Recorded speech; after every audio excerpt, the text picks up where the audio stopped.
प्राचीन काल की बात है, शूरसेन देश में एक चक्रवर्ती सम्राट, अगर इस प्रसंग को बहुत ध्यान से सुनोगे तो काफी लाभ प्राप्त होगा।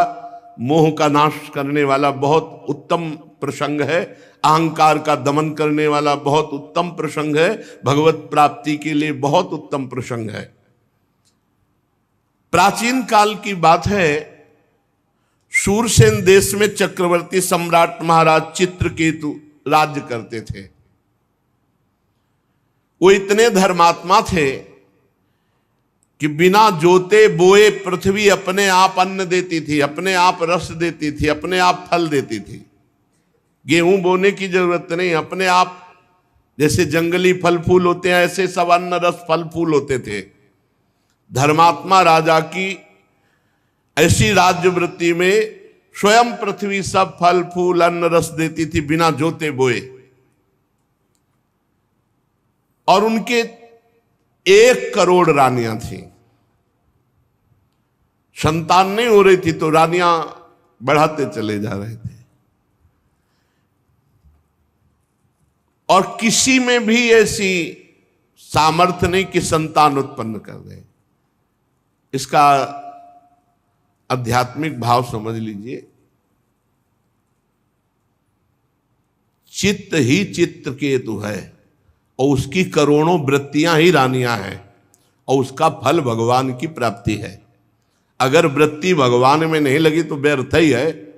ये करोड़ों वृत्तियां ही रानियां हैं, और चित्रकेतु अर्थात चित्त ही, चित्त की वृत्तियां करोड़ों होती हैं, चित्त एक और चित्त की वृत्तियां करोड़ों, और उसका फल भगवान वासुदेव की प्राप्ति हो जाना, वही संतान की उत्पत्ति है। किसी में भी फल उत्पन्न करने की, संतान उत्पन्न करने की योग्यता नहीं रही। रानियां बढ़ती गई 1 करोड़, कोई संतान नहीं, कोई गर्भ धारण करने की सामर्थ्य नहीं रख रही थी। चित्रकेतु के पास किसी बात की कमी नहीं थी। सुंदरता, उदारता, युवावस्था, कुलीनता, विद्या, ऐश्वर्य, संपत्ति सब कुछ था, पर संतान नहीं। 1 करोड़ रानियां सब बांझ। बड़ी चिंता उनको हुई। सारी पृथ्वी के 1 क्षत्र सम्राट, 1 करोड़ सुंदर रानियां, समस्त वैभव पर एक भी संतान नहीं। अब उनके हृदय में बहुत जलन, बहुत ताप कि मेरा जीवन व्यर्थ है। जो गृहस्थ है और उसके पुत्र संतान नहीं होती, उसको पुत नाम का नरक प्राप्त होता है। अगर भगवान को अपना मानकर भजन कर ले तो हर ऋण से मुक्त होकर परम पद को प्राप्त हो जाता है। कल एक विदेश से आए हुए भगत थे, शायद ऑस्ट्रेलिया या कहां, ऐसे ही बोल रहे थे। कहे थे हम 2-4 साल से प्रवचन सुन, बड़े अच्छे साधक थे, तो उनका हम भगवान का भजन न करें। मेहनत से कमाते हैं, कभी कोई पाप कर्म नहीं करते, किसी से कोई मतलब नहीं है, अपने परिवार का पोषण करते हैं, जरूरी भगवान का भजन करना, फिर क्या हमें मोक्ष नहीं प्राप्त होगा? हम कहा नहीं, दुर्गति प्राप्त होगी। क्यों? हम कोई पाप कर्म करते हैं? नहीं। पर मालिक की संपत्ति को मुनीम हड़प ले तो सबसे पहले बुद्धि खराब हो गई। भगवान की वस्तु को तुम अपना मान रहे हो और भगवान का स्मरण नहीं कर रहे हो, भगवान को समर्पित नहीं कर रहे, अपराध है। नाथ सकल संपदा तुम्हारी, मैं सेवक समेत सुतनारी, और राधा राधा राधा, और सारे कर्म भगवान को समर्पित। अब मोक्ष हो जाएगा, अब कल्याण हो जाएगा। बोले नियत खराब ना हो तो? नियत तो पहले ही खराब कर दी। मालिक की संपत्ति को अपनी मान करके भोग रहे हो, नियत तो पहले ही खराब कर दी। यही बिना अध्यात्म के सूक्ष्मता को समझे जीव, ऐसा क्या भजन की जरूरत है? हम अपने परिवार, तुम्हारा परिवार है, तुमने पैदा किया है। 1 करोड़ रानियां एक भी पुत्र नहीं पैदा कर पा रहे। भगवान ने तुम्हें दिया, स्त्री दिया, पुत्र दिया, घर दिया, मकान दिया, दुनिया की सब संपत्ति तुम्हें जो दी, तो तदीयम वस्तु गोविंदम तुभ्यमेव समर्पये, उससे भगवान की आराधना करो, भगवान का स्मरण करो। अगर ये नहीं करते हो, नर्तन कर फल विषय न भाई, भजिए राम सब काम भियाई। तो तुम्हारी नीयत खराब है, तुम्हें दंड मिलेगा। बड़े अंदर से जल रहे महाराज चित्रकेतु के 1 करोड़ रानियां, एक भी पुत्र नहीं। जब कोई धर्मात्मा पुरुष परेशान होता है तो महात्मा से मिला दिया जाता है, या तो महात्मा के यहां पहुंचा दिया जाता है या महात्मा उसके यहां पहुंच जाते हैं। तो समर्थ अंगिरा ऋषि और देवर्षि नारद, ये विभिन्न लोकों में विहरण करने वाले महापुरुष, ये पहुंच गए चित्रकेतु के महल में। राजा ने देखा अंगिरा जी पधारे, प्रत्युत्थान अर्घादि अर्पित करके साष्टांग प्रणाम किया, बैठाला, आतिथ्य सत्कार किया और चित्रकेतु जी चरणों के समीप बैठ गए। अंगिरा जी ने कहा कि राजा तुम दुखी से दिखाई दे रहे हो, तुम्हारा राष्ट्र, कोष, सेना, परिवार, ये सब ठीक है ना? कौन सी परेशानी, तुम चिंताग्रस्त कैसे हो? और राजन, सुखी वही होता है जो अपने मन को वश में कर लेता है। सब कुछ ठीक हो लेकिन मन वश में ना हो तो जलाता रहता है, उक्लेश देता रहता है। बड़े बड़े लोकपाल भले अधीन हो जाएं, लेकिन अगर मन अधीन नहीं हुआ तो वो असंतुष्ट जलता रहेगा। तुम संतुष्ट नहीं हो, क्या बात है? क्योंकि असंतुष्टता का कारण कामना होती है। तुम्हारे मुख पर चिंता स्पष्ट झलक रही है, असंतोष झलक रहा है, स्वयं तुम ही उसके कारण हो। क्या कामना कर बैठे हो? महाराज अंगिरा ऋषि तो त्रिकालज्ञ थे, पर उनके मुख से कहलाना चाहते थे। सम्राट चित्रकेतु ने कहा, भगवान, जिन योगियों की तपस्या, ज्ञान, धारणा, ध्यान, समाधि के द्वारा सारे पाप नष्ट हो चुके हैं, जिनका जीवत्व नष्ट हो चुका है, वो त्रिकालज्ञ होते हैं। उनको अंतर और बाहर दोनों बातें पता होती है, और वो बातें आपको पता है। मैं जानता हूं आप त्रिकालज्ञ महापुरुष हैं। ऐसा होने पर भी जब आप जानबूझकर मुझसे ही सुनना चाहते हैं तो मैं आपकी आज्ञा मान करके निवेदन करता हूं। मुझे पृथ्वी का एक छत्र साम्राज्य प्राप्त है, ऐश्वर्य प्राप्त है, संपत्तियां प्राप्त हैं, लोकपाल भी जिनके लिए लालायित रहते हैं ऐसे भोग प्राप्त हैं। 1 करोड़ रानियां हैं, फिर भी एक भी संतान नहीं। महाभाग्यवान महर्षि, मैं तो बहुत दुखी हूं, और मैं ही दुखी नहीं, मेरे पितर भी दुखी हैं, क्योंकि उनको पिंडदान नहीं मिलेगा। जब संतान ही नहीं तो क्या होगा? अब परलोक में मुझे नरक मिलेगा। ऐसी व्यवस्था कर दीजिए कि लोक परलोक मेरा सुखमय हो जाए। श्री सुखदेव जी कहते हैं, परीक्षित, जब राजा चित्रकेतु ने इस प्रकार प्रार्थना की तो सर्व समर्थ एवं परम कृपालु ब्रह्मपुत्र भगवान अंगिरा ने त्वष्टा देवता के योग्य चरु निर्माण करके उनका यजन किया, और चित्रकेतु की सबसे बड़ी रानी, जो सद्गुणवती और महान स्वभाव वाली, कृतद्युति उनका नाम था। महर्षि अंगिरा ने मंत्रों के द्वारा यजन किया हुआ चरु उन्हीं को केवल दिया, कृतद्युति को।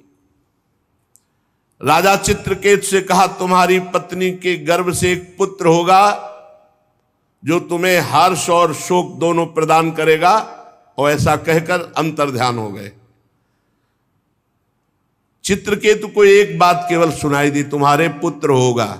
आगे की बात नहीं सुनाई दी, जो हर्ष और सुख प्रदान करने वाला होगा। महारानी कृतद्युति प्रसाद को जो मंत्र से अभिषिक्त था पाया और गर्भ धारण किया। अब तो रोज चित्रकेतु के हृदय में अपार आनंद, और सीधे राजकाज करके कृतद्युति के ही महल में जाना। कृतद्युति का गर्भ शुक्ल पक्ष के चंद्रमा के समान दिनों दिन क्रमशः बढ़ने लगा। समय आने पर महारानी कृतद्युति के गर्भ से एक सुंदर पुत्र हुआ। जिस दिन से गर्भ रहा उस दिन से गर्भ जब आज प्रकट हुआ, महाराज रोज वहीं जाते और ये बात शेष रानियों के हृदय में आग पैदा कर दी कि आने की तो बात क्या, देखते भी नहीं महाराज, बस जब देखो कृतद्युति के महल में। अब जब पुत्र हुआ तो महाराज ने राजकाज में भी जाना कम कर दिया, बस इतने आनंदित पुत्र के लाड़ प्यार में खूब लुटाया हर्ष। सम्राट थे, कोई कमी तो थी नहीं। वस्त्राभूषणों से सुसज्जित होकर ब्राह्मणों से स्वस्ति वाचन कराया, पुत्र का जात कर्म संस्कार करवाया और ब्रह्म ऋषियों को, ब्राह्मणों को सोना चांदी वस्त्र आभूषण, गांव के गांव और घोड़े हाथी 6 अर्बुद गौओं का दान किया। 6 अर्बुद। राजा चित्रकेतु पुत्र के लिए धान, सब कुछ जो जो मांगा सब कुछ, ब्रह्म ऋषियों को, मांगने वालों को। जैसे मेघ वर्षा करता है ऐसे धन की वर्षा की चित्रकेतु जी ने, क्योंकि बड़ी कठिनाई और कामनाओं के बाद पुत्र की प्राप्ति हुई। महारानी कृतद्युति बहुत गर्व में, क्योंकि पुत्र हुआ तो उनका सबसे बड़ा सम्मान। 1 करोड़ रानियां थी, अन्य रानियों के हृदय में बहुत ही सवतिया डाह, ये बहुत जलन वाला होता है। एकत्रित होने लगी और कहे बहन तुम्हारे यहां आए महाराज? बोले नहीं हमारे यहां। बोले देख रही हो रोज कृतद्युति के पास जाते हैं, हम देख रहे हैं कि महाराज कृतद्युति को प्यार कर रहे हैं क्योंकि उनके पुत्र हुआ, हम सब बांझ हैं इसलिए हमारा तिरस्कार कर रहे हैं। एक तो वैसे ही हम जल रही थी कि हमारे गर्भ नहीं रहा, उनके गर्भ हुआ, और दूसरे महाराज भी प्यार नहीं कर रहे। इतनी डाह पैदा हुई कि आपस में कहने लगी कि हम तो अभागिनी हैं ही, पर इनको भी सौभाग्यशालिनी रहने नहीं देंगी। बड़ा विचित्र है ये डाह जो है, ईर्ष्या जो है, ये बहुत जलन पैदा करती है और बड़ा अनर्थ करा देती, बड़ा पाप करा देती है। देखो ना, अब तो महाराज मुझे पत्नी भी मानने के लिए स्वीकार नहीं कर, सीधे बस कृतद्युति के महल में। सचमुच हम सब धिक्कार के योग्य हो गई। देखो हम तो दासियों के समान भी नहीं रही, हम लोग बड़ी अभागिनी हैं। बार बार तिरस्कार पा करके भी सह रही इस तिरस्कार। अब सबने कृतद्युति के प्रति द्वेष प्रकट किया, और द्वेष डाह से बुद्धि मारी जाती है। उनके हृदय में क्रूरता छा गई और सबने एक संगोष्ठी बैठा ली अन्य रानियों ने, और कर कहा कि अगर राजे कुमार मार दिया जाए तो कृतद्युति जो फूली फूली घूम रही है ये सब ठीक हो जाएगा। देखो ईर्ष्या कौन सा रूप धारण करती है। नन्हे राजकुमार को मारने का प्लान बना लिया, संकल्प कर लिया। अब प्रायः धाय मां राजकुमार की सेवा में कई लगी रहती थी। एक धाय को संपत्ति और भय, संपत्ति दिया और भय कि अगर नहीं करेगी तो तेरे मृत्यु दंड दिलाएंगे। तो वो तो रानियां ही हैं, भयभीत हो करके बच्चे के दुग्ध में हलाहल जहर डाल करके पिला दिया गया। देखो ईर्ष्या के कारण इनको ये ध्यान नहीं रहा कि महाराज की हालत क्या होगी। अपने हृदय की जलन मिटाने के लिए कितना बड़ा अनर्थ कार्य कर दिया कि पूरे राज्य का भविष्य उन्होंने चौपट कर दिया। अब जब बच्चा सो रहा है तो नजदीक जाकर कृतद्युति लौट आती, हाल तो बहुत आनंद से सो रहा है, इधर उधर डोलती, लेकिन बहुत समय हो गया। अब धाय से कहा उठाकर ला बालक को, जो आ गया। धाय उस बालक को देखकर चीख पड़ी, क्योंकि अलग अलग धाय होती थी। पूरा नीला शरीर पड़ चुका था। हाय हाय चिल्लाने लगी और मूर्छित सी हो गई। धाय की दशा देखकर रानी दौड़ करके गई और देखा पूरा शरीर नीला, क्योंकि इतना जोर का जहर दिया गया था कि बचने की संभावना ना हो। आंखें उलट गई थी, पूरा शरीर, मुख से फेन निकल रहा था, प्राण निकल चुके थे, मृत शरीर। देखते ही वो तो मां थी, शोक से मूर्छित होकर गिर गई। शरीर अस्त व्यस्त, फिर होश आवे, फिर मूर्छित। रनिवास की सब रानियां एकत्रित हो गई। वो हत्यारिणी भी, वो कृतज्ञता से ज्यादा नाटक कर रही थी रोने और बेहोश होने का, जिन्होंने जहर दिलाया था। कोई जान ही न पावे कि ये सूचना राजा को। अब सोचो राजा की हालत क्या हुई होगी, जो इतनी मनौती के बाद एक पुत्र हुआ था। महाराज तो ये बात सुनते ही कि राजकुमार की मृत्यु हो गई, धड़ाम से गिर गए। मंत्री आज उनको पकड़ करके धीरे धीरे ला रहे, बाल खुले हुए, बस वो तो वही जानते हैं जिनके हृदय में कभी ऐसी पीड़ा हुई हो। लंबी लंबी सांस लेते हैं, आंसुओं की धारा कपोल को भिगो रही और कुछ बोल नहीं पा रहे, बस फिर मूर्छित हो जाते। फिर मंत्रीगण उठाकर उनको महल तक लाए। पति प्राणा रानी कृतज्ञती अपने पति की दशा और अपने बच्चे की दशा देखकर विलाप कर रही। महारानी की भी स्थिति, महाराज की स्थिति, पूरा नगर व्याकुल, पूरा महल हाहाकार। अरे विधाता, तू कितना निर्दयी है, कृतज्ञती जी कहती है। तू अपनी सृष्टि के प्रतिकूल चेष्टा करता है। बड़े आश्चर्य की बात है, हम बूढ़े तो जिंदा बैठे, हमारा बच्चा पधार गया। क्या बिगाड़ा था तुम्हारा इस बच्चे ने, या क्या बिगाड़ा था हमने? वास्तव में अपने पापों का कर्म भोगना पड़ता है। प्राणियों के जन्म मरण का कोई और दोषी नहीं, अपने ही कर्म होते हैं, अपना ही प्रारब्ध होता है। अगर अपना ही प्रारब्ध सब कुछ है तो विधाता तो किस बात का विधाता? हमें लगता है कि तूने कभी किसी से संबंध नहीं जोड़ा, स्नेह नहीं किया, प्रेम नहीं किया, इसीलिए तू इतना निठुर है। इस बच्चे को मार करके तेरे को क्या मिला? फिर दौड़ करके पुत्र को छाती से लगाती, बेटा तुम मुझे अनाथ और दीन करके क्यों चले गए? आंख खोलो तो सही, ऐसे जैसे मोह आविष्ट जन ऐसे विलाप। राजकुमार उठो उठो, देखो तुम्हारे पिता कितने व्याकुल हो रहे, देखो हमने कितना सुंदर भोजन बना रखा, ऐसे विलाप कर रहे हैं। प्यारे लाल, अगर तुम्हारी मुखारविंद की मुस्कुराहट देखने को नहीं मिली तो मेरे प्राण निकल जाएंगे। श्री सुखदेव जी कहते, परीक्षित, चित्रकेतु और रानी कृतज्ञती अपने मरे हुए पुत्र को बार बार छाती से लगा के से फूट फूट कर रो रहे हैं, विलाप कर रहे हैं।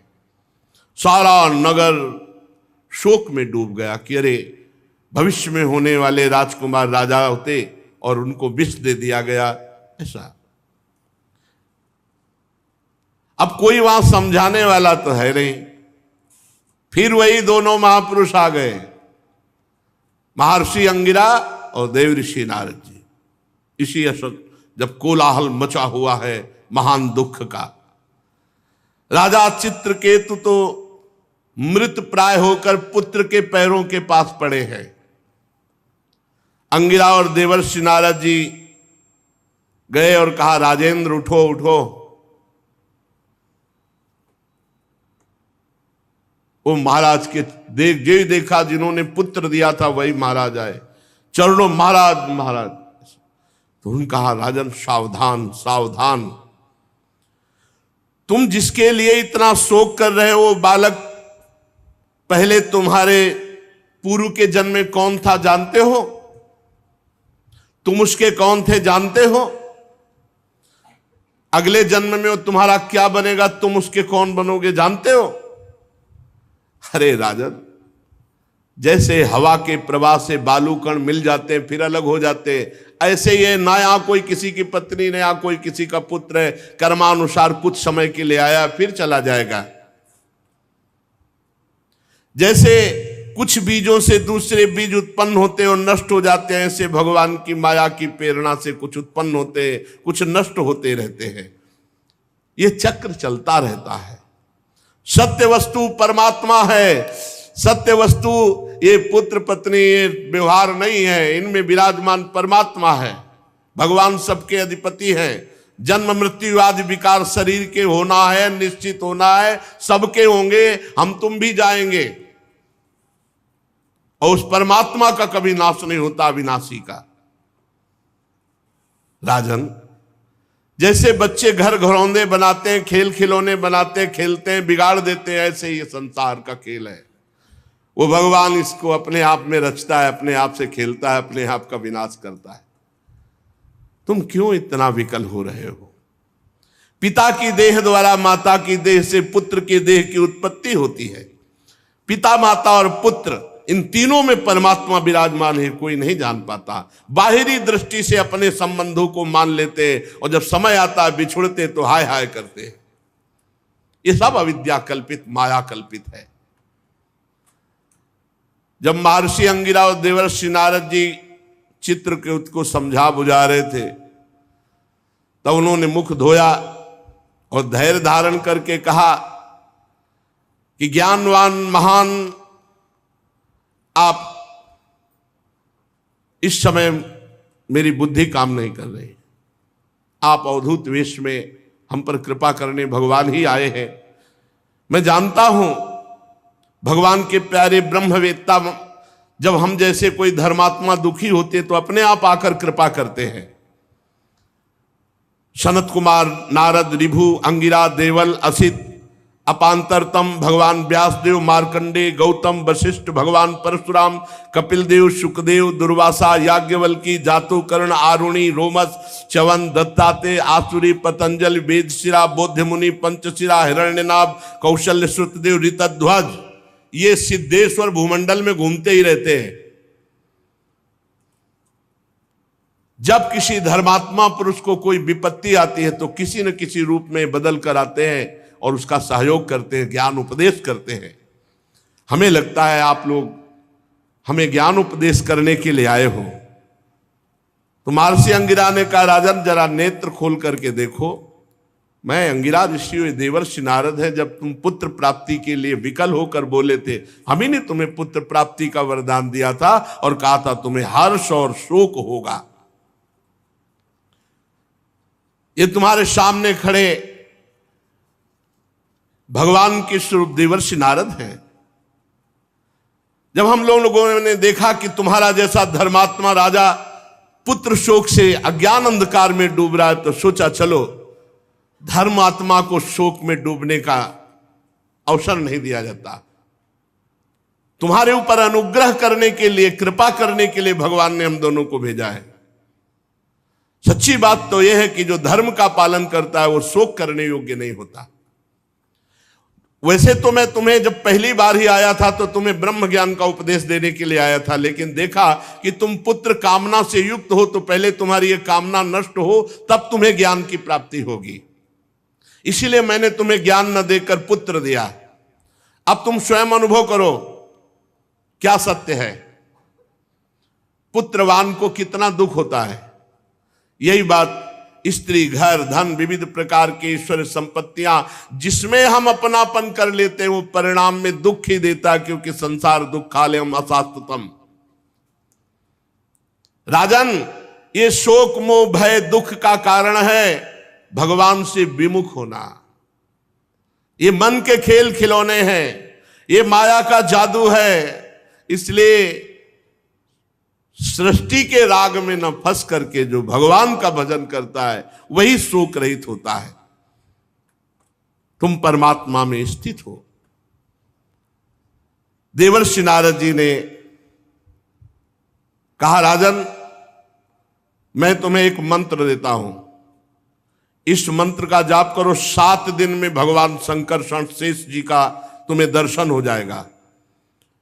भगवान शंकर आदि ने श्री शंकरषण देव की ही चरणों का आश्रय लिया था और द्वैत का भ्रम त्याग कर महामहिमा में शुद्ध ज्ञान को, इससे बढ़कर कोई नहीं है, इसी को परम पद कहते हैं। देखा कि मंत्र लेने में रुचि नहीं है क्योंकि पुत्र पधारा है। शोक और समय मंत्र। देवर्षि नारद जी ने आकर्षण किया उस जीवात्मा का जो पुत्र के रूप में आई थी। देवर्षि नारद जी ने कहा, जीवात्मन पश्य भद्रम ते मातरम पितरम चते सुहृदो बांधवास तप्ता सुचा त्वत्कृत्या भृशम कलेवरम स्वाम अविश्य शेषमायु सुहृद व्रता भुंक्ष भोगान पितृ प्रत्तान तिष्ठ नृपासनम। चलो इस शरीर में आ जाओ और पूरी आयु व्यतीत करके तब फिर यहां से जाना। आ जाओ, जीवात्मा को बुलाया। ये देखो तुम्हारे पिता कैसे व्यतीत हो रहे, माता कैसे, और सब पूरा महल कैसा रो रहा है। आओ और पिता के दिए हुए भोगों को भोगो, और मैं कह रहा हूं पूरी आयु व्यतीत करो। चलो अपने शरीर पे आ जाओ। जीवात्मा ने आवाज की, कहा, देवर्षि जी आप कह रहे हैं, आप कह रहे हैं कि मेरे पिता है, माता है। अरे इसके कितनी बार मैं बाप बन चुका हूं, कितनी बार इसका माता बन चुका हूं। ये मेरा माता पिता नहीं है। ये कितनी बार भाई बन चुका है, कितनी बार नाती बन चुका है, कितनी बार हमारा शत्रु बन चुका है। ये कितनी बार हमसे उदासीन हुआ है, कितनी बार हमसे द्वेष किया है। अपने कर्मानुसार मैं आज इसका पुत्र बना था, बस इतने समय के लिए। ये मेरा कोई नहीं है। जैसे व्यापारी के पास से सामान एक के पास दूसरे के पास जाती रहती है, ऐसे कर्मानुसार जीव एक के पास दूसरे के पास जाता रहता है। विचार करने से पता चलता है। 4 दिन इसके यहां जन्म ले लिया, ये हाय हाय करके कह रहा है मेरा पुत्र, मेरा पुत्र। ये सुना रहे हैं सबको, सबके बीच में सुना रहे हैं। नित्य अहंकार रहित वो जब जीव अपने कर्मानुसार गर्भ में आता है, तभी तक, जब तक शरीर में रहता है तभी तक वो माता पिता मानता है। इसके बाद कुछ नहीं उसकी याद, कोई उसका नहीं। जैसे कोई लोग पूछते हैं कि हम जब मर के जाएंगे तो हमारे पिता हमसे बात करेंगे, माता बस शरीर तक, शरीर छूटा काम खत्म। शरीर तक केवल संबंध। मैं अविनाशी हूं, मैं सूक्ष्म हूं, जन्मादि से रहित हूं, अपने कर्मवश इसके गर्भ में आया था। ये ना मेरी माता है ना मैं इसका पुत्र हूं। जन्म मृत्यु से रहित हूं, मैं ईश्वर स्वरूप हूं। ना तो मेरा कोई प्रिय है ना कोई अप्रिय है, ना मेरा कोई अपना है ना कोई पराया है, ना कोई हित है ना कोई अहित है, ना कोई मित्र है ना कोई शत्रु है। मैं सबसे उदासीन, मैं अद्वितीय हूं। इस शरीर कर्मानुसार ग्रहण करने मात्र से केवल कुछ समय के लिए मैं पुत्र बना था। राजा से कहा सुनो, और देवर्षि नारद जी से जीवात्मा ने कहा कि अब इस शरीर, गंदे शरीर को मैं स्वीकार नहीं करता। राजा ने कहा कि जाओ जाओ, मोह नष्ट हो गया। क्योंकि जब ज्ञान की बात सुनी, जीवात्मा ऐसा कहकर अंतर ध्यान हो गया, राजा का मोह बंधन कटा। फिर उन्होंने मंत्र लिया। पहले मंत्र, मोह गए बिनु राम पद होई न दृढ़। बहुत मोह विचित्र होता है। अब तो राजा ने उदासीन होकर के कहा इसका जात संस्कार कर दो। शरीर का और दैहिक क्रियाएं पूर्ण की गई। राजा ने दुस्त्यज स्नेह का त्याग किया, और जिन रानियों ने बच्चे को विष दिया था वे सब बाल हत्या के कारण श्रीहीन हो गई। अब तो हाय हाय उनके हृदय में जलन, अब उसका पाप का सब चिल्ला चिल्ला कर कहने लगे कि मैंने विष दिया। पाप छुपता नहीं, वो नष्ट करता है। अंगिरा जी ने उनको भी उपदेश दिया, बाल हत्या का प्रायश्चित करवाया, मात्सरहीन करके उनको भजन में लगाया। जहां संत पहुंच जाते हैं मंगल ही मंगल हो जाता है। उन सब माताओं को जिन्होंने ईर्ष्यावश जहर दिया था, बाल हत्या का प्रायश्चित करवाया, मात्सरहीन किया और उनको भजन का उपदेश किया। अंगिरा जी और नारद जी के उपदेश से राजा चित्रकेतु के हृदय में वैराग्य, उन्होंने तत्काल संपूर्ण राज्य छोड़ दिया और जो मंत्र दिया था उसका एकांत में यमुना जी में विधि पूर्वक स्नान करके समस्त धार्मिक क्रियाएं की और संयतेंद्रीय होकर के नारद जी को जो गुरुदेव के रूप में वर्ण करके उनके द्वारा दिए हुए मंत्र से, अब नारद जी ने कहा कि सुनो, मंत्र तो है, मैं एक विद्या का उपदेश करता हूं जिससे तुम बहुत जल्दी महान पदवी को प्राप्त हो जाओगे। ओम नमस्तुभ्यं भगवते वासुदेवाय धीमहि प्रद्युम्नाय निरुद्धाय नमः संकर्षणाय च नमो विज्ञानमात्राय परमानंदमूर्तये आत्मा रामाय शांताय निवृत्तद्वैत दृष्टये आत्मानंदानुभूत्यैव न्यस्त शक्तिर्मये नमः ऋषिकेशाय महते नमस्ते विश्वमूर्तये वचस्यु परते प्राप्य यैकैको मनसः स अनाम रूपस्यन्मात्रः सोऽव्यान्नः सदसत्परः यस्मिन्निदं यतश्चेदं तिष्ठत्यप्येति जायते मृण्मये मृज्जातिस्तस्मै ते ब्रह्मणे नमः यन्न स्पृशन्ति न विदुर्मनो बुद्धिन्द्रियासवः अंतर्बहिष्य विततं व्योमवत्तन्नतोऽस्म्यहम्। ओंकार स्वरूप भगवान वासुदेव प्रद्युम्न, निरुद्ध और संकर्षण रूप से क्रमशः चित्त, बुद्धि, मन और अहंकार के अधिष्ठाता है। मैं आपके इस चतुर्व्यूह रूप को बार बार नमस्कार करता हूं। आप विशुद्ध विज्ञान स्वरूप हैं, आपकी मूर्ति परमानंदमयी है, आप अपने स्वरूप भूत आनंद में मगन रहते हैं, आप माया जनित राग द्वेष आदि दोषों का तिरस्कार करते हैं। हे प्रभु, मैं आपको नमस्कार करता हूं। आप सबकी समस्त इंद्रियों के प्रेरक परम महान विराट रूप है। हे प्रभु, मैं आपको नमस्कार करता हूं। मन सहित वाणी आप तक ना पहुंच करके बीच से ही लौट आती है। उसके उपरत हो जाने पर जो अद्वितीय नाम रूप रहित चेतन मात्र और कार्य कारण से परे की वस्तु होए, वो प्रभु आप है। आप हमारी रक्षा कीजिए। नारद जी ने इस महाविद्या का उपदेश किया। देवर्षि नारद अपने शरणागत भक्त चित्रकेतु को इस विद्या का उपदेश करके महर्षि अंगिरा जी के साथ अंतर्ध्यान हो गए। चित्रकेतु ने देवर्षि नारद के द्वारा उपदिष्ट मंत्र और विद्या के अनुसार 7 दिन तक केवल जल पीकर बड़ी एकाग्रता से रात दिन अनुष्ठान किया, जप किया। 7 रात के पश्चात राजा चित्रकेतु को विद्याधरों का अखंड आधिपत्य प्राप्त हो गया। इसके बाद कुछ ही दिनों में इनका मन और भी शुद्ध हुआ, तो इन्होंने देखा देवादिदेव भगवान संकर्षण शेष जी सामने विराजमान है। उन्होंने देखा कि पहले बड़े बड़े सिद्धेश्वर, फिर उनके बीच में गौरवर्ण नीलांबर धारण किए हुए भगवान शेष जी, सिर पर किरीट, बाहों में बाजूबंद, कमर में करदनी, कलाई में कंगन, आभूषण चमक रहे, नेत्र रत्नाने हैं, मुख पर प्रसन्नता छा रही। भगवान शेष जी का दर्शन करके चित्रकेतु पूर्ण निष्पाप हो गए। अंतःकरण स्वच्छ निर्मल हो गया।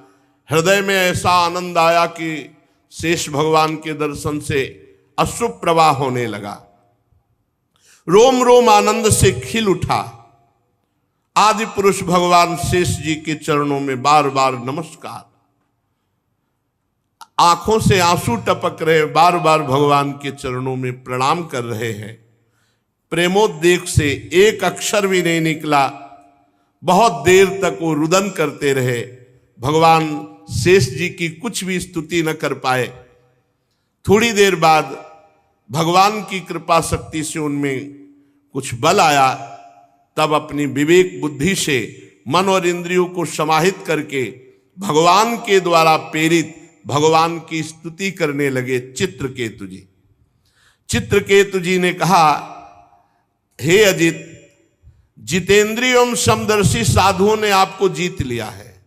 अजित जिता सममति भी साधुभिर भवान जितात्मभिर भवता विजितास्ते पिच भजता मकामात्मनाम या आत्मदोति करुणः।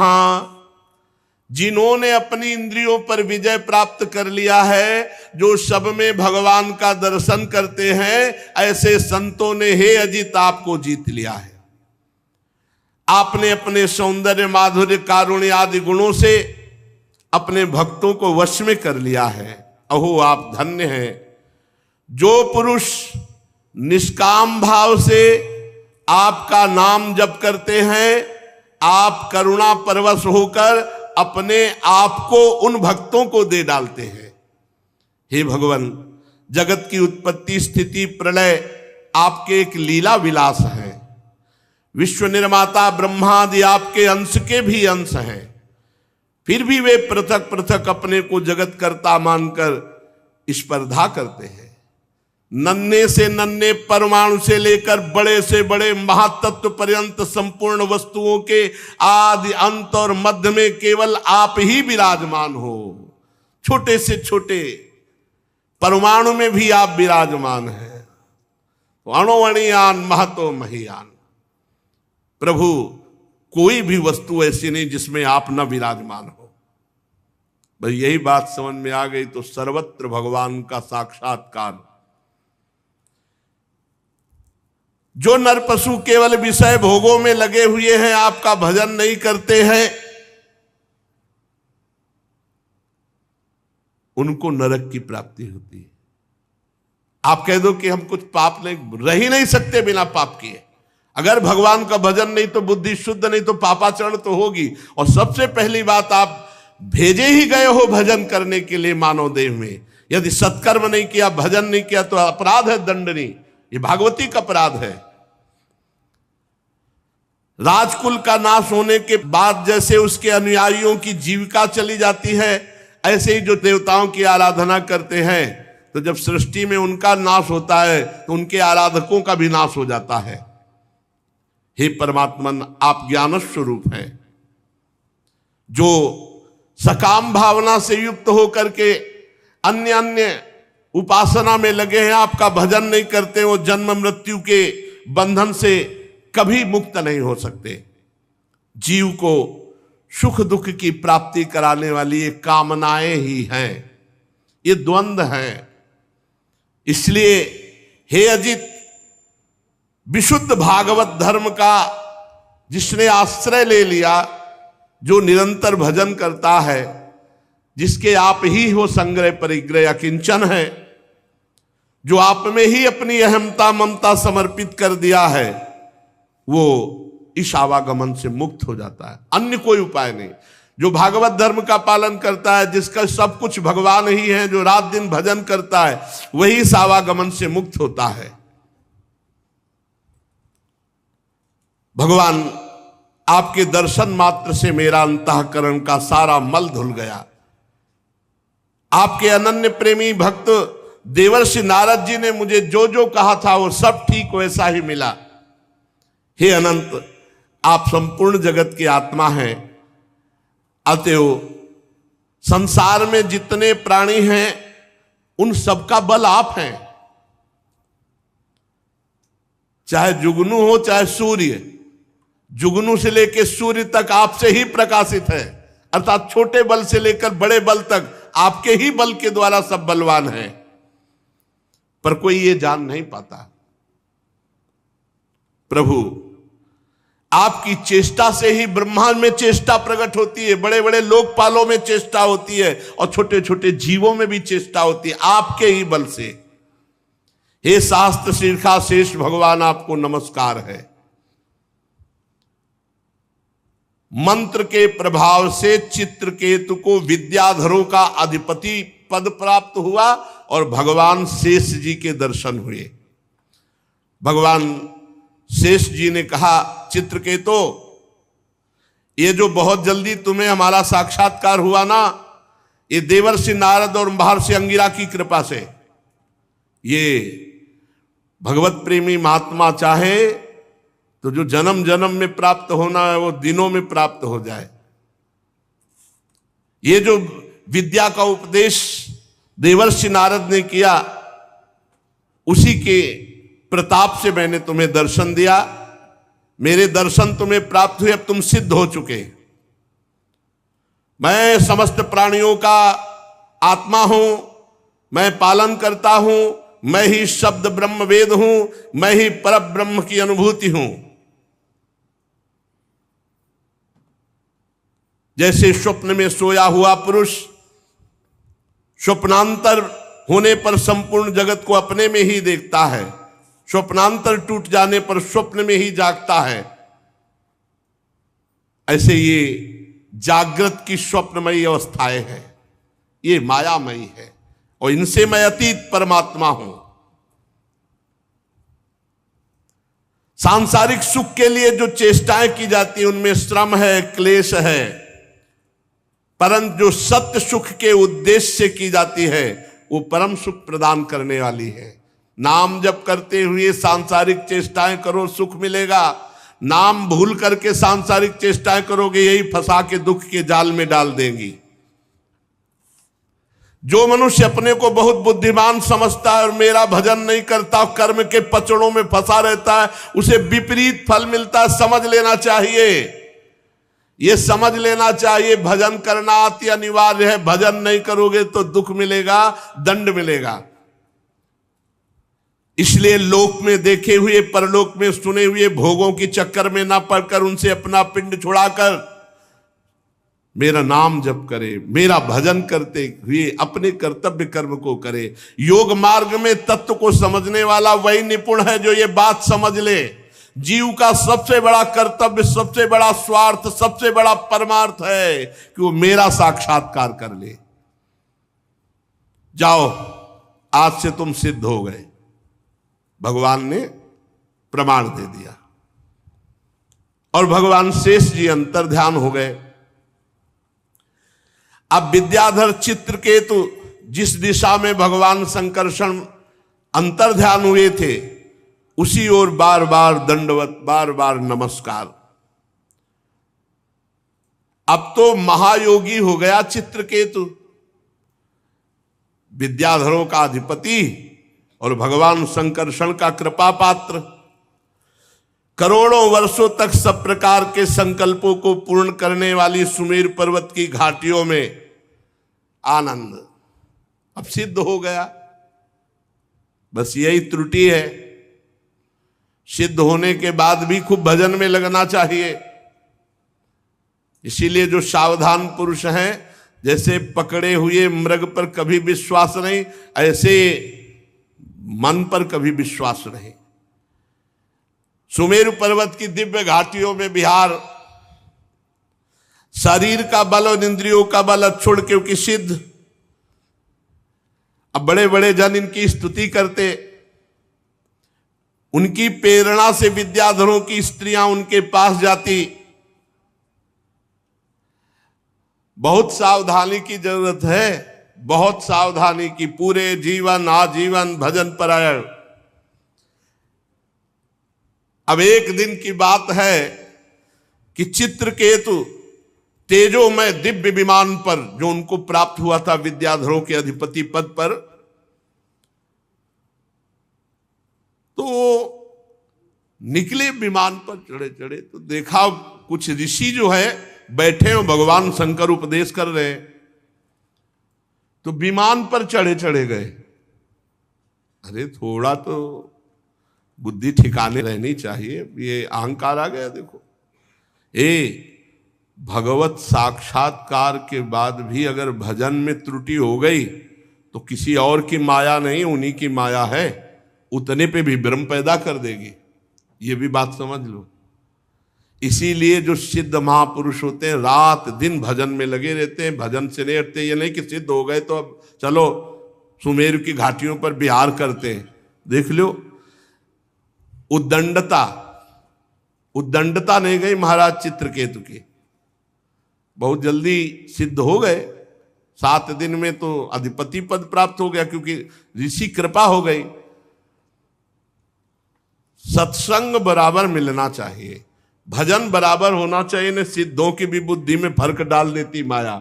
ज्ञानी नाम पिचेताल से देवी भगवती हिसाब बलादा कृष्ण मोहाय महामाया प्रेक्षति। उन्होंने विमान पर चढ़े चढ़े देखा कि बहुत से मुनियों की सभा लगी हुई है, बड़े बड़े सिद्ध बैठे हुए हैं, और भगवान शिव आसन पर बैठे हुए, और भगवती पार्वती जी बामांग की गोद में विराजमान है। भगवान शिव की बाईं जंघा पर अंबा पार्वती जी विराजमान है, और बड़े बड़े ऋषि मुनियों के बीच में बैठे हुए उपदेश कर रहे हैं। चित्रकेतु विमान पर चढ़े चढ़े ही पहुंच गया। अरे इतना तो हो साला चाहिए कि तुम्हारे से ज्यादा सिद्ध वहां जमीन में बैठे हैं, और सब सिद्धों के गुरु भगवान शंकर।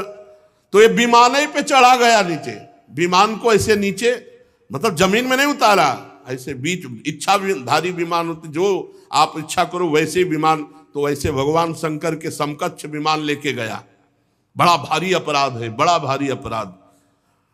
विमान पर चढ़े चढ़े उनके पास गया, और पार्वती जी तरफ देख करके हंसने लगा, और जोर जोर से कहने लगा, एस लोक गुरु साक्षात धर्मम वक्ता शरीरिणाम आस्ते मुख्या सभायाम वै मुथुनि भूय भार्यया जटाधर तीव्र तपा ब्रह्मवादि सभापति अंगीकृत स्त्रियम चास्ते गत ही प्राकृतो यथा। वो तो थोड़ा और अशुद्ध शब्द बोल रहा है। विमान पे चढ़े थे, बुद्धि भ्रष्ट हो गई। बहुत कितना कड़ुआ बोला, मतलब भगवान के सामने कोई बोल सकता है, और ये नहीं जानते कि वही पार्वती है, वही शिव है। अरे महायोगी भगवान शिव। भगवान शंकर तो मुस्कुरा दिए, जैसे छोटा बच्चा कोई उद्दंडता पूर्वक बोले तो पिता मुस्कुरा देते ना। तो भगवान शंकर, भगवान अपि तच्छ्रुत्वा प्रास्या अगाध धीर नृपा, अगाध ब्रह्मबोध प्रदान करने वाले भगवान शिव तो केवल मुस्कुरा दिए, बच्चा है। चित्रकेतु अब भी कटाक्ष करके पार्वती जी की तरफ हंस रहा था। भगवान शिव शांत बैठे। सब ऋषि मुनि, अरे इसकी बुद्धि भ्रष्ट, क्या बोल रहा है। अरे सनकादि अब ऋषि मुनि हुआ, कोई थोड़ी है कि सब सिद्ध भगवत प्राप्त महापुरुष वहां बैठे, ब्रह्मबोध चर्चा हो रही। चित्रकेतु को भगवान शंकर का प्रभाव नहीं मालूम था, सत्संग नहीं हुआ। बहुत काल सत्संग करने से तब बात भक्तमाली जी कह रहे थे, बिना सत्संग के भगवान मिल सकते, उद्दंडता नहीं जा सकती। अगर साधु सेवन किया होता ना 2-4 साल, लंगोटी धोया होता महात्मा की, तो इसकी बुद्धि खराब नहीं होती। मंत्र दे दिया, 7 दिन में मंत्र के प्रभाव से विद्याधर का अधिपति बना। थोड़े दिन और जब किया, संकर्षण भगवान का दर्शन हो गया। अभी एक कुछ दिन रहता संतों के, नारद जी के पास, संतों के पास रहता, तो उद्दंडता ना रहती इसकी। इतनी बड़ी उद्दंडता। जितने भी सभा में बैठे थे सब की रुद्र दृष्टि हो गई। कैसे बात कर रहा है भगवान शिव से, कैसे बात कर रहा है। चित्रकेतु को भगवान शंकर का प्रभाव नहीं पता था, इसलिए वो ऐसे अशुद्ध शब्द बोल गया। और उसको एक अहंकार हो गया। रुषाहा देवी दृष्टाय निर्जितात्माभिमानिने, उसको घमंड था कि मैं विद्याधरों का अधिपति हूं और मैंने संकर्षण भगवान का साक्षात्कार किया। ये बहुत ही आश्चर्य की बात है। इसीलिए सत्संग अनिवार्य है। कोई भी कितना भी बड़ा सत्संग अनिवार्य है। घमंड आ गया, घमंड ना होता तो भगवान शंकर को देख के साष्टांग दंडवत होता, विमान से कूद पड़ता। विमान पे चढ़े चढ़े वहां गया। पार्वती जी ने कहा, भगवान शिव तो कुछ नहीं बोले और सभा में सबको रोष था, लेकिन सब मर्यादित, बिना शिव आज्ञा के कोई कुछ कह नहीं सकता। तो पार्वती जी बोले, अयम किम धुना लोके शास्ता दंड धरा प्रभु, हम जैसे निर्लज्जों को दंड देने वाले तुम भगवान हुए हो। वो मुझे नहीं पता था कि तुम हम जैसों को दंड देने वाले हो। निर्लज्ज शासन करने चला है। जान पड़ता है ये जो सामने बैठे हैं ब्रह्मा जी, भृगु जी, नारद जी, सनक सनंदन सनातन सनत कुमार, कपिल देव जी, मनु जी, ये जो बड़े बड़े नीचे बैठे हुए भगवान शिव से सत्संग कर रहे हैं, इनको ज्ञान नहीं है। तू आया धर्म मर्यादा का उल्लंघन करने वाले भगवान शिव को उपदेश देने। ये ब्रह्मादि महापुरुष बैठ करके चरणों की आराधना करके उपदेश सुन रहे हैं। उन्हीं मंगलों को मंगल बनाने वाले साक्षात जगत गुरु भगवान शंकर का अपमान करने वाले तू शासन करने आया है। तू किनके ऊपर शासन की चेष्टा कर रहा है? तू दंड का पात्र है। वो दंड माता जी ने कहा। तुझे घमंड हो गया है, दिखाई दे रहा है विमान में बैठा मूर्ख। भगवान श्री हरि के पावन चरण कमलों के सानिध्य में रहने लायक नहीं तू। जिनकी उपासना बड़े बड़े सत्पुरुष किया करते हैं, उनके सामने ऐसी उद्दंड भाषा। ए दुर्मते, जा, मैं साप देती हूं तो पाप में असुर योनि को प्राप्त हो। होश ठिकाने आ गए काल चित्रकेतु के, तत्काल होश ठिकाने। माता जी, दुष्ट, भगवान शिव पर शासन करने चला है। जा, आज के बाद किसी महापुरुष का अपराध करने की तेरी हिम्मत नहीं पड़ेगी। परीक्षित जेव ही चित्रकेतु को शाप दिया, सो सारा घमंड का नशा उतरा, कूद पड़ा विमान से और सिर के बल भगवान और अंबा जी के चरणों, क्षमा करो क्षमा। ये बहुत विचित्र होता है पदाभिमान। बड़ा आश्चर्य है, संकर्षण भगवान का साक्षात्कार करने पर भी देखो उद्दंडता। इसीलिए मोरे मन प्रभु अस विश्वासा, राम ते अधिक राम कर दासा। भगवान के दासों का निरंतर संग करे तो उद्दंडता खत्म हो जाएगी। भगवत साक्षात्कार होने पर भी उद्दंडता बनी रहती है। यदि सत्संग ना हो तो कहीं ना कहीं अक्रूर जी मणि लेकर काशी चले गए थे। बड़ी ऊंचाई पर पहुंचे हुए को भी माया आकर्षित कर लेती, इसलिए रोज सत्संग, खूब नाम जप, भगवत लीला कथा श्रवण, ये एक तार चलना चाहिए। अंतर पड़ा तो सिद्धों को भी चपेट में ले लेती है माया, कोई साधारण नहीं। चित्रकेतु खोपड़ी के बल माता अंबा और भगवान शिव। अब चित्रकेतु हाथ जोड़कर बार बार कांपता हुआ, प्रतिगृहणामि ते शापो मात्मनोंजलनाम्बिके। माता पार्वती जी, मैं हाथ जोड़कर आपका शाप स्वीकार करता हूं, पर आपको प्रसन्न करना चाहता हूं। माता, आपने जो शाप दिया मैं स्वीकार करता हूं, पर एक प्रार्थना है देवी। कैसी भाषा बदल गई। अभी तक कैसे बोल रहे थे, बहुत गुस्सा वाली बात बोल रहे थे, उसमें जो लिखा हमने नहीं बोला, बहुत गुस्सा वाली बात बोल रहे थे। अरे भगवान शिव को ऐसे शब्दों से, पर ये दिखाया लीला में कि अगर भजन छूट गया, सिद्धों की गणना में आकर के मनमानी सिद्ध ही, तो फिर बुद्धि भ्रष्ट हो जाती है और कहीं ना कहीं अपराध बन जाता है बड़ों के प्रति। अब कह रहे, हे अंबा, जीव अज्ञान से मोहित हो जाता है। बिल्कुल सही बात है।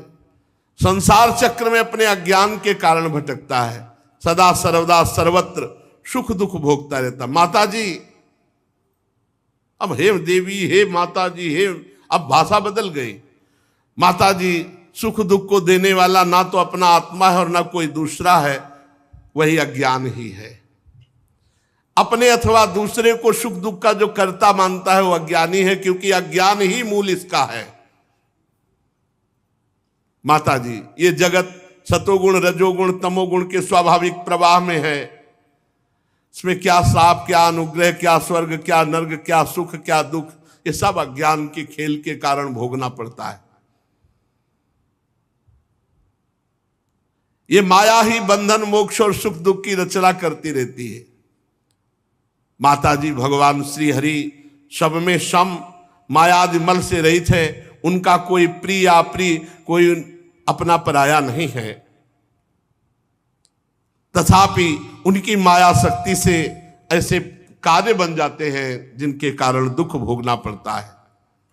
देवी, ये जो मैं विनय कर रहा हूं आपसे, साप से मुक्त होने के लिए नहीं कर रहा हूं। मैं ये चाहता हूं कि मेरी अनुचित चेष्टा, मेरी अनुचित जो बात हो गई, उससे आपको जो दुख हुआ उससे मैं क्षमा याचना चाहता हूं। भगवान शंकर अब बोले, माता जी से ही बोले, सुंदरी, दिव्य लीला विहारी भगवान के निष्प्रिय उदार हृदय दासानुदास की महिमा तुम अपने आंखों से देख लो। जो लोग भगवान के शरणागत होते हो किसी से नहीं डरते। भगवान शिव का कैसा अगाध, कितना प्रेम है हरि से, कि देखो महिमा देखो उनकी। ये उन्हीं की महिमा से विमान पे चढ़े चढ़े हमें डांट रहा था। ये उनकी महिमा है।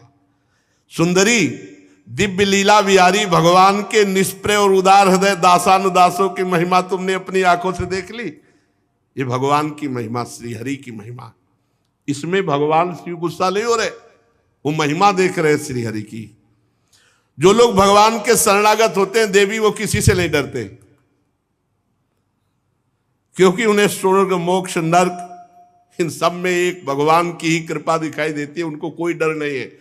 जीवों को भगवान की लीला से ही देह का संयोग होने के कारण सुख दुख, जन्म मरण, शाप, अनुग्रह आदि द्वंद्व प्राप्त होते हैं। भगवान शंकर ने बड़ा सुंदर उपदेश किया।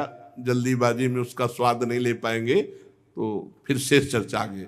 श्री राधा वल्लभ लाल की जय।